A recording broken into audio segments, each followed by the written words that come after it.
I 28M think my girlfriend 26F of 4 years is going to leave me for her dying ex-boyfriend and first love. I saw their messages last week and I haven't been the same since. I borrowed her old iPad for work purposes and her Facebook account was still logged in the device. I was going to log in on my messenger because I forgot my phone at home and I was going to message her, but then I saw that she had messages from her ex-boyfriend. Let's call him Andre.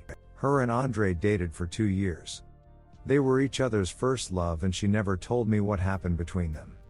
I met her a year and some months after they broke up when I went on a trip with my family to California.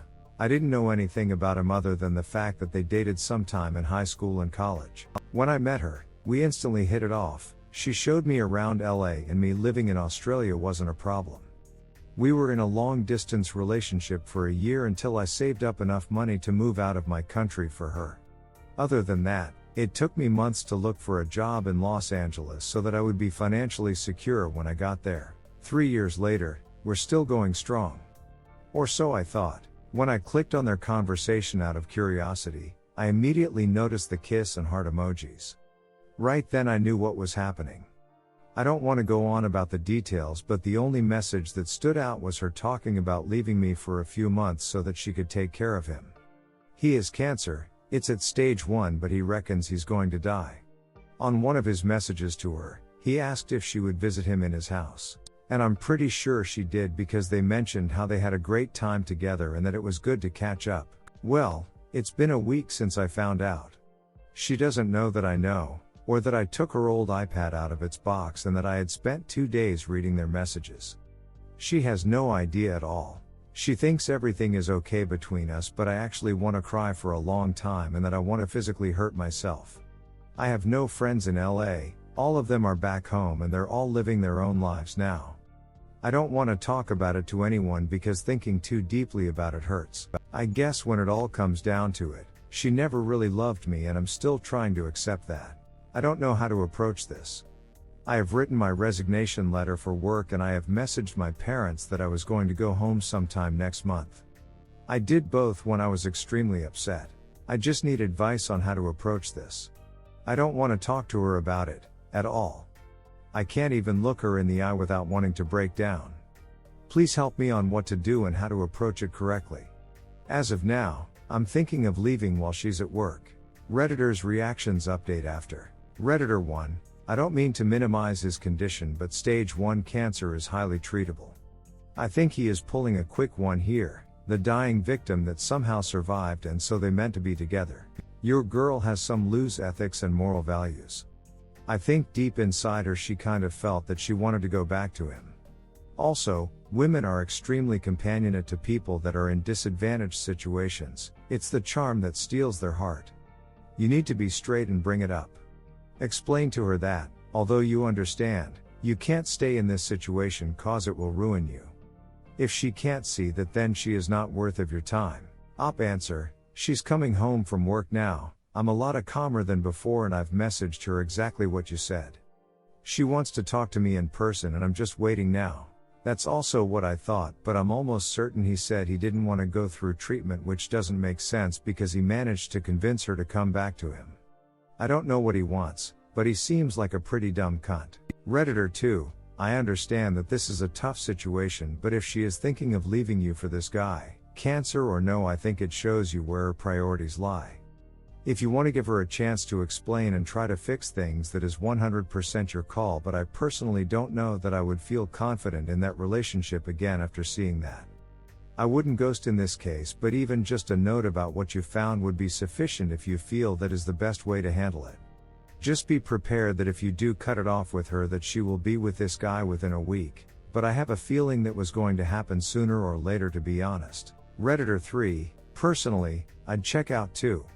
If you already have the closure you need, there's no real reason to stick around and explain yourself. Leave a note. Better yet, leave the iPad on the charger with no lock timer, leave that message open on it, and walk away. She's already checked out, clearly. It's time for you to move on and be happy. Wishing you the best of luck. Op answer, thank you. We're going to talk when she comes home, and after that I'm sorting things out with my employer.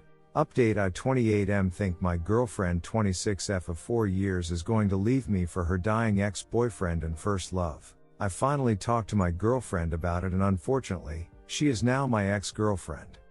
A lot of things that I never expected to happen did happen in a span of hours. As soon as she opened the door to our apartment, I could tell that she was already starting to cry.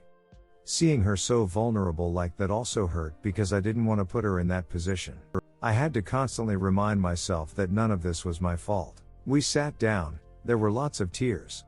I thought I would be bitter, angry and that I would be screaming at her the whole time, but I felt disappointed instead. I told her that I saw the messages and explained how I ended up scrolling through their whole conversation. She kept reasoning that she just felt sorry for him and that she didn't know how to say no to him because they go all the way back. Then I told her that we go more way back than they ever did. I was there through her lowest point, I helped her get up. She admitted that they had time more than 3 times. I saw it coming, I had a gut feeling, but hearing her confirm it hurt so much. At that point, I was full on crying. I can't remember some of the things that happened because my mind was all over the place. It still is now. I remember telling her that I was done, that whatever we had was over. She kneeled in front of me and asked me to forgive her. I don't think I ever will. I can't tolerate people who cheat. By that point, a third of my clothes were packed up. Obviously she feels happier with him if she can do this to me. When I posted my first post, a Redditor approached me and offered me a place to stay. His place was only around 15 minutes away from ours and he picked me up. He'll also help me sell a lot of my stuff that I can't bring back home and will help me gather all my things back in my apartment. We both agreed that I don't mention him in this post. I'm glad that I really opened up to this community instead of keeping it to myself. Thank you to everyone who also offered me a place. It's almost 3 a.m. I'm heartbroken as ever, but I'm trying my best. I'm sending my resignation letter to work this morning. Every person in my family now knows my situation here and have offered support. I'll be flying home as soon as possible. To all my Aussie mates, if you live near or around Chapel Hill, let me know. America, you were great, but now it's time to come home. Thanks for the help everyone. Edit, I'm crying again, not because I got cheated on but because I realized that there is a whole world out there that cares a lot for my well-being. I almost can't believe I looked at hurting myself as an option to get away from the pain. I am really overwhelmed and also thankful for this community. Anthony and his wife, the Redditor who helped me, says this has been the most wholesome thing that ever happened to him. I may have lost a girlfriend and a future wife, but I gained heaps of friends, and even friends for a lifetime. Other than that, I am feeling better. It still feels surreal that she's gone, but what can a bloke do? She made her choice, so I made mine. I woke up to multiple messages from her family saying that I shouldn't rush things and that she's stupid and makes mistakes like everyone else. It sucks that I may not be able to see her family for a long time. They were great people. I thanked them and said that although I believe in second chances and everyone makes mistakes, cheating is a choice that a shoals pick, never a mistake. X also emailed me around 5 in the morning. The email was too long, my eyes hurt from crying, so I junked it straight away. I miss her like crazy. I know it will take a lot of time to heal me, but I guess I can wait. P.S. I'll message my newfound Aussie friends when I go through all the comments. Exact date of my flight hasn't been sorted out yet, but I'm hoping I'll be home by next month. Redditor's reactions update after. Redditor 1, wow, props to that Redditor. He's a real one and I hope you can heal from everything that's happened. Best of luck. Redditor follow up, definitely props to that Redditor. No argument. But I notice everyone is fixated on that and maybe not giving the op enough props. Seems like a good person. My only concern is the resignation. I guess it depends on what type of job and or how serious of a job it is. But I'd hate to see dude lose his job over a situation that isn't his fault, if it's a good job and career type asset. If it was just a temporary gig, then I get it completely. Redditor 2, if you mean Chapel Hill in Briss, then hit me up.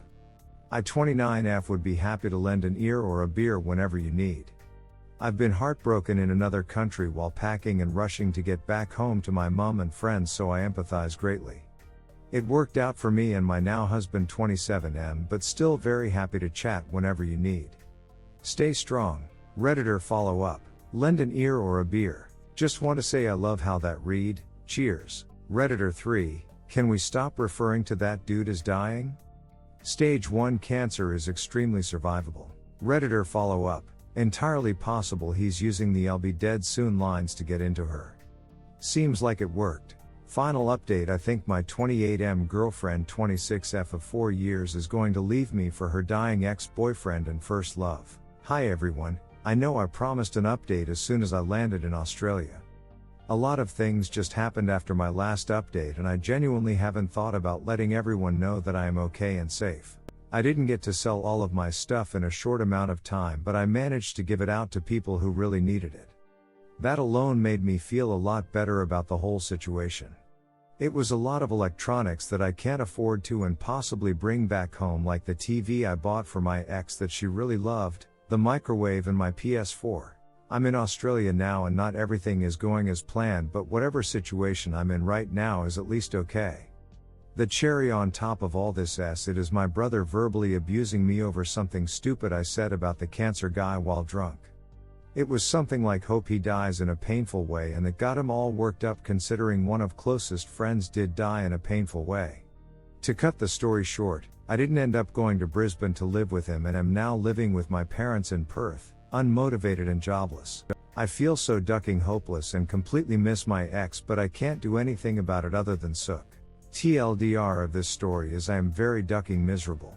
Thanks to everyone for being a friend. I'm sorry to people I disappointed and promised to see in Brisbane. I really haven't been out partying like what I thought. Redditor's reactions. Redditor 1, I gave this advice to another Redditor going through a hard breakup. Once I went through a really bad breakup. I wished eternal sunshine of the spotless mind was real so I could forget he ever existed. I kept saying to myself that if it were just Christmas the pain wouldn't be so bad. As the saying goes, time heals everything. It sucks to hear at the time, but it's true of most things. So I decided to count 100 days of not writing, calling, texting, or communicating with my ex. I made myself promise I wouldn't. I put a number in the calendar every day for the day before in case I caved late at night. By the time I got to 80 days or so, I had forgotten to keep counting. When I went to just add the numbers in to see where I was at, I was past 100. He contacted me a few months after that, but I was all set with him. I didn't care. I'm truly sorry that your ex betrayed you and hurt you. I'm glad you have family and friends around you. I also hope you feel better real soon. Redditor follow up. Eternal sunshine if the spotless mind really helped me move past my last ex. It made me realize that there were good things as well and gave me the ability to silently forgive him for all the ways he did me wrong. Redditor 2, as someone who is also going through a breakup, it will eventually get better, my friend. Stay active and positive and things will rebuild. Op answer, I can't find the motivation to do anything, and even if I did do something, my mind will find a way to make me feel hopeless, and all I want to do is lay down and cry until I feel better. It's an endless cycle. Redditor 3, it was something like "hope he dies in a painful way," and that got him all worked up considering one of closest friends did die in a painful way. I'm sorry, but your brother must have issues if he got huffy and can't see why you would say that in frustration. Shame on him for imposing his friend's situation like that.